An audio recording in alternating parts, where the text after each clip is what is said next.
Hello everyone and welcome back to another one of our F1 2022 car reveals. Yes, Knowing Wheel returns this time round talking about the Aston Martin launch. Of course, if you missed out on the video/podcast that went live yesterday, definitely recommend going back and checking out, of course, looking at the, well, technically kind of looking at the Red Bull. Of course, yeah, it was confirmed later on in the evening that the car that they showed probably won't be anything like the car they've got come Bahrain. I think a lot of teams are going to be like that, of course. But today, well, of course, as always, we're joined by Mr. 183. How are you getting on, mate? I'm good, yeah. Just home again, so I've barely had a chance to look at the car yet. But yeah, I've seen a glimpse of it. I quite like it. Just early opinions. Yes, yeah, exactly. Of course, the Aston Martin show, I kind of tuned in a little bit late. I've sort of got to watch the car reveal. Obviously, the show started at 2 p.m. I finished work at 2 p.m, so I obviously had to come home and then sort of tuned in, ready for the actual car reveal. I've heard Lawrence Stroll doesn't quite know how to talk to a camera. Very funny vibes. Yeah, he would be brilliant on James Bond, wouldn't he? Either him or Toto Wolff could go on James Bond at some point down the line. Or actually, to be fair, I think, well, Jonathan Wheatley should be. And apparently, thanks to those all-new radio transmissions.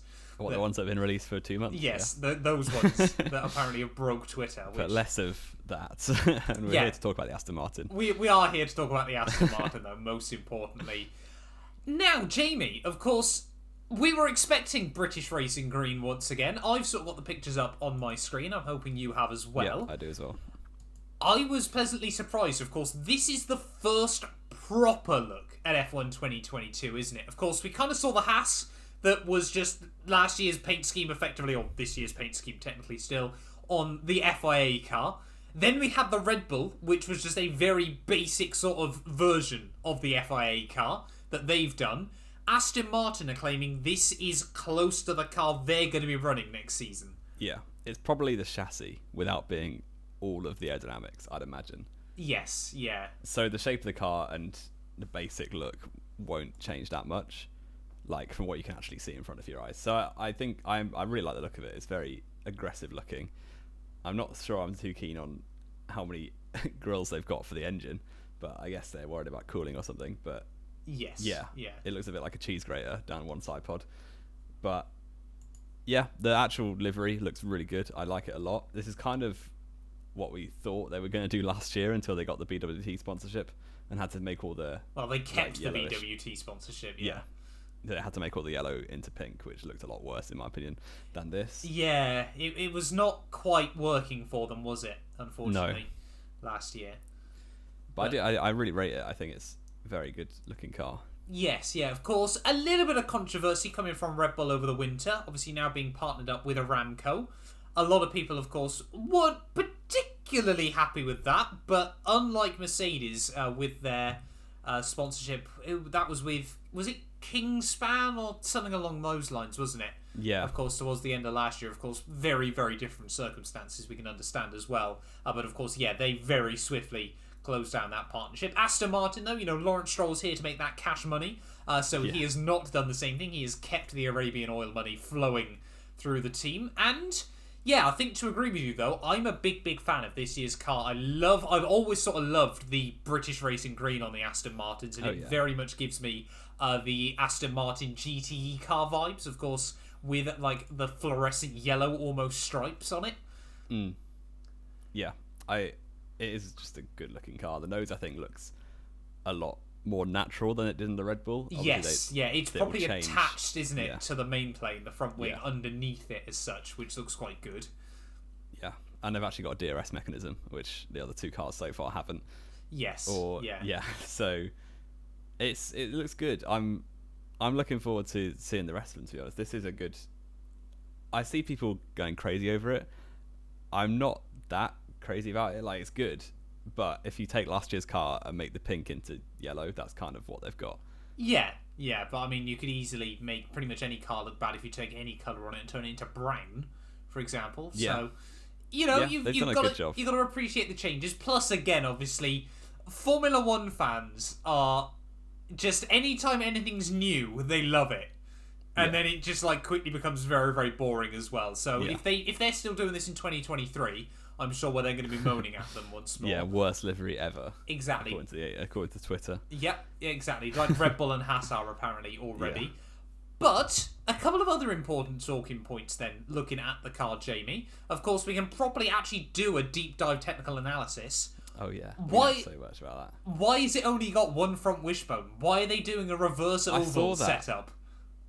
I saw that. I reckon people claim apparently it's so that the teams don't know if they're going for push rod or pull rod suspension. Right. Because only the left hand side of the car has the like there's basically one thing on the suspension on the left hand side which isn't there on the right. Yes. So it could just be a mistake. It could be that they're trying to keep teams guessing. Obviously, I don't think other teams would care that much what sort of suspension they're running, but it's interesting for sure. You it have can't to be change an your accident. philosophy. It can't be an accident, surely, that one side's got something that the other side hasn't. Like that sort of mistake wouldn't go under the radar in an F1 team, would it? It's got to be deliberate. What, to accidentally put an extra wishbone on one side? I don't think so. I mean, yeah, it's no, but I didn't mean on the actual car. I meant on the pictures. Yeah, it's strange. I'm not sure. Maybe I would guess because they're trying to keep everyone guessing at which approach they're going for. Is it the one on the left or the one on the right? Well, who knows? My only guess here is Mercedes have only put one on that side as well, and Aston Martin have copied. That would be my best guess. But yeah, I mean, looking obviously from the front, like we said, we have got a few more things to read on. I think, to be honest though, for me, a lot more is clear to see from the side profile. The front wing from the side looks far more aggressive than we saw on the Red Bull. Yeah. Obviously a very, very big step up onto that wing. But then, of course, yeah, like you said, obviously the huge grills over the engine. And, of course, the bulge still that the Aston Martin has always had for some reason. Yeah, around the engine cover, isn't it? Yes, yeah. Must be something to do with fitting the engine into the airbox, but the Mercedes doesn't have that problem. No, exactly, and this is what I've always wondered. Because I know Williams I haven't seen do it either. No. It just seems very, very strange, but... You wonder if it's just how they configure, like, I don't know, exhausts or anything feeding into the engine might have to go there. Yes, yeah. Yeah, I can't imagine it's just there for the aesthetic, to be honest, unless they're trying to push air around the rear wing, which would be very, very strange. But, yeah, I mean, obviously very, very small side pods as well. Side pod intakes. Yeah. That was rather interesting to see. Again, though, like we said, the front wing sort of attached to the main plane as well from the front of the car. Rather interesting to have a look at. But, yeah, a very, very interesting concept. I'm having a look around from the side profile as well, Jamie. Having a look, actually, we sort of talked about the Aston Martin, the Red Bull even yesterday, with those huge sort of intakes in towards the Venturi tunnels. Looks like Aston Martin have gone with a different approach for it, and they've kind of got a lip halfway through that angles up. So whether they're trying to force air up and then I'm guessing further into the middle of the car? Yeah, could be. The side pods, the actual where they attach to the floor is so narrow. Yes, They've got so much barge board space that like air is going to flow all through there for the rear downforce. Obviously, I don't really know. I'm not an aerodynamicist, so I'm talking out of somewhere else. But yeah, I don't know what you're talking about, to be honest. What? I'm looking. Are you looking at the side-on profile of the car? Yeah. If you look just under the EPOS, you can see there's that small little lip that just sticks out. Obviously, you got the bottom bit, and then you got that little bit that looks like it's angled upwards. That if you sort of follow it along, it kind of then follows back then down into the floor later on the car. It's sort of where I'm looking. Yeah, I see. See where I mean now? Because you can have a look, obviously, if you look on the next picture along, you can sort of see where it funnels in under the car again. Obviously being very, very aggressive with all of that as well there. You can see the back of the car as well. Interesting to see those double lips underneath the rear wing. Underneath the exhaust even, I should say. And then that huge tail. Obviously, I think actually that's behind, of course, the light rather than coming from it. But yeah, very, very big but less complicated diffuser on the back of the car as well. No double-decker diffusers can be seen here. Well, not so far. You imagine it's still outlawed, but there'll be some teams that have found a massive loophole. Oh yeah, there will be something that one team will come up with. It's a bit like when 2017, wasn't it, with the shark tails. Yeah. On the back, Shark Tail? Shark fins. The Shark Fins, even. Shark fin. I'm thinking of an early 2000s movie all at the same Yeah. time there. But, yeah. There'll be something completely. There's going to be. There'll have to be, surely. But very, very interesting to sort of get our first proper look then at a 2022 card. Of course, then, Jamie, Aston Martin as a team. What are we going to see from them this year? What are we expecting? We've got to see progression. I feel like every team obviously aims for that. Not all of them can achieve it, but they finished 7th in the championship last year. Yep. That's in a bit of no man's land. Yeah, it's not really good enough for the amount of budget that they've got now, and the amount this has been historically the team that's had a really, really small budget and massively overperformed and finishing 4th and 5th in the championship and stuff. Suddenly they get loads of backing, and then they're suddenly 7th. So you've got to see an improvement on that. I think their aim will probably be to be the best of the rest. If we expect Mercedes, Red Bull, Ferrari to be the top 3, are we not considering McLaren there? I think they probably have sights set on McLaren. I don't know why everyone's thinking Ferrari are going to be so much better than McLaren this year, but that's just sort of the vibe that's getting off. Certainly, they'll want to be at the front of the midfield. Yeah, no, that's fair enough. I think, of course, Aston Martin as well. It's been very much talked about behind the scenes, even more than obviously Haas spent all year last year talking about how their focus is on 2022. We've seen for the last couple of years, Aston Martin have been putting concrete in the ground, building up more and more facilities, which is important. Of course, they're sort of talking about their plans. Obviously, is it 5 years? I think they're saying that they want to be, fighting at the front of the sport. Yeah, they're putting a lot of money into the headquarters, aren't they? Yes, and trying to sort of set themselves up as a facility for the future. Do we think that's possible for Aston Martin? I think they'll need better drivers, personally. Very true. Very true. I like both their drivers. Neither one is terrible, but neither one's fantastic anymore. No, I think obviously Seb used to be. Yes, yeah. Stroll, I think, has found his feet very much, but he's not on the top level of motorsport. I'd put him as sort of 10th to 15th on the grid in terms of talent. I would still. say something around there, yeah. Unless every race is wet next year. Yeah, and he's very good at qualifying, to be fair to him. No, he isn't. He's normally not, unless it rains. It's wet qualifying, isn't it? He's a specialist. Yeah. I mean, it depends on the car, obviously, but I don't see them... there's too many other good teams. Weirdly, they're young in terms of being Aston Martin, but they're still quite young in terms of when Force India took over in 2008. The teams before that were completely useless, so they were basically starting from scratch. Well, you say that. I mean, Jordan were good. This is what I'm sort of thinking about. Obviously, they were Spiker for the 1 year, weren't they? Then they were Midland the year before. And then, of course, they were Jordan for many, many years before that. Jordan were a pretty good team back in the late 90s. Let's not forget. They were. And almost won a championship. You'd never look at a team like Aston Martin and think they could do something that Jordan did. But this is what we're hoping from the big reshuffle in 2022, isn't it? That we could get a team like Aston Martin that fights right at the front. That we could see a surprise. Yeah, even the likes of, thinking back to 2012, Sauber were just randomly getting podiums fairly regularly. Stuff like that. It could happen. It could. So we'll have to wait and see. Definitely happen. But of course, I don't expect a championship at all. No, that's fair enough. I think, it's difficult really to argue against sort of the might of Mercedes, the might of Ferrari, the might that we've seen from Red Bull as well, and maybe even McLaren in the near future. But yeah, of course, you briefly mentioned it then, Jamie. Sebastian Vettel and Lance Stroll. I know a lot of people are a fan, of course, of Seb, and don't get me wrong, we don't dislike him particularly. We've got a lot of love for him outside of the car, don't we? We can see how much of a fan of F1 he is. But neither of those drivers particularly inspire either of us, do they, nowadays? No. I think they're very much... If you were to rank the driver lineups, they're probably bottom half. I think Just Seb about. on his day Probably, still, is top 10 material. But I don't get how... But in terms of the combined 11... Oh, yeah, sorry. For a second. Yeah, I'd probably put him 7th or 8th. Lineup, yeah. So, Seb on his day, obviously, he's still got a great drive in him, but he's not... Last season, he didn't comfortably beat Lance Stroll. No. And Perez did that for about, 2 years straight. Yeah, and I mean, comfortably beat Stroll. Yeah. So, I don't know. I think Seb... obviously the car wasn't great last year, and in the actual like if you look at the pace differential, Seb was comfortable, maybe not as far ahead he would like to be, but it wasn't like a Verstappen Perez 0.6 gap, was it? No, it was the closest gap between two teammates across the entire grid.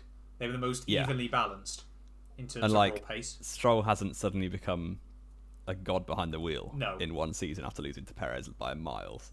So, yeah, I'm not that inspired by that lineup. No, and we'll have to wait and see. Again, this is, I think, where Aston Martin are very different to most teams on the grid, isn't it? We could see between now and 2025 them bury huge amounts of money into the team to potentially make progress. Or we'll see if Lawrence Stroll can only view this as a business rather than a hobby as well. Because you have to view it as a way of burning capital at the end of the day. You can't get into Formula One expecting to make a profit. No. You get profit through the exposure, basically. Yes, yeah. And potentially by prize money if you win the championship and stuff. But, like, yeah, it's very much like his son's hobby still. It's like he's paying him to go karting, even though it's in the big cars for now. Yes, but, yeah, we'll have to see. If Lance Stroll is still not reaching the heights that he would love to be at in the next 4 or 5 years, it'll be interesting to see if they want to keep on backing this team. Yes, and this is certainly the interesting thing, isn't it? Because, I mean, Lawrence Stroll, let's be fair, has got the money to back Lance probably into his late 30s, early 40s, if Lance wanted to. If he needs to, yeah. But is that the right thing to do? Could we see more pressure coming in? Could we see other people in the team? You know, if Aston Martin have a bit of a turn up for the books, you know, they bring out one successful road car that makes the difference, and they don't need a lot of the backing from Lawrence Stroll. That'll be where things get really, really interesting, isn't it? As well, of course. And I think if they also say in a few, like 3 or 4 years, if they bring in a driver who absolutely trounces Stroll, there's got to be some inward team pressure to be like, why are we keeping this guy? Yes, yeah, you'd hope so, wouldn't you, as well? Yeah. I mean, again, this is sort of where the interesting thing between two people that have come in that want to view it as a business and a hobby versus a lot of people, you know, there is so much in Formula One where everyone wants to win. And you got to think, if you've got a driver there that you just genuinely don't believe can win, that surely demotivates the team and things like that as well around you. Yeah, for sure. Richard, for sure. Sorry, I was always going to make that joke. But yeah, very, very interesting though to sort of get our first proper true glimpse at 2022. What would we rank this livery then, Jamie, out of 10? Or the car even, we should say? I think it's very good. I would go 8. I think it's better than the Red Bull, which I gave 7. Yep. I would say 8. I was going to give it a 7.5, so slightly better than the Red Bull, ready for the new season. Okay. Of course, we've also, quickly just mentioned, got our first sort of proper look at the new wheel covers now. Yeah. Again, not particularly exciting, but we can see... No idea what they're going to do with them at all. I can see a few LEDs on them, I think. Yeah. I think they're LEDs, but... yeah, still really not too sure what we're going to do with the wheel covers in the near future. I'm sure one team will sell out to sponsors at some point very, very soon. But, come on then, Jamie. Any polls, any wins for Aston Martin in 2022? I'll go for a cheeky little 1 poll. Why not? You're going to say a cheeky poll, are you? No wins. Any podiums? Yes. Yes? I reckon 1 each. 1 each? Yeah. Right. That's not that ridiculous. Interesting. Just get obviously a wet Canada and Stroll will stick it right up there. Will he really? Okay, well, yeah. I'll believe that when we see it. I am going to say no polls because I'm not a madman. But I am going to say 1 podium. Nice, same as last year then. I think they're going to be a bit unlucky, and we're going to see quite a few 4th and 5th places by the team, you know, on good weekends. Yeah. But I think, we're just going to see the 1 podium from Aston Martin this year. Do we have any other bold predictions then, Jamie, for Aston Martin? I haven't thought of any, but it just occurred to me that Hulkenberg's a test driver, so we're going to give him a run out at some point. That's my bold prediction. You think we're going to see Hulkenberg in that car at some point this year? Yeah. Can I ask why? Yeah, I'm going to say because... Positive COVID test. But that's not going to be an issue anymore. Well, it's not in the UK. The rest of the world still cares about it. Yeah, we'll wait and see about that. I think, yeah, you're optimistic there, thinking, considering Stroll's already had COVID, hasn't he? Yeah. And then Seb doesn't do anything. Yeah, that's true, actually. So, but I don't know. Yeah. Maybe they're feeling ill or something. We'll give Hulk a run out. You reckon Hulk's going to get a drive, do you? I think my bold prediction is Seb's going to call it quits at the end of the year. That is incredibly bold. I don't know why. Surprised.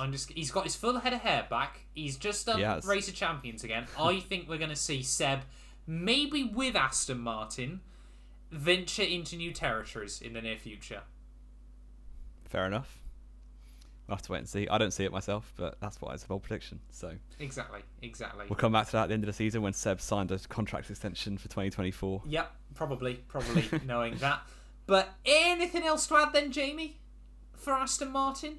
Don't think so. No. Stay subscribed for the McLaren launch that'll be back tomorrow. Yep. Last one before the weekend. Yep, we're getting into it. 3 days in a row we got the car launches, and then of course, we'll be back next week. I think, is it Ferrari next? No, we got AlphaTauri on Monday, don't we?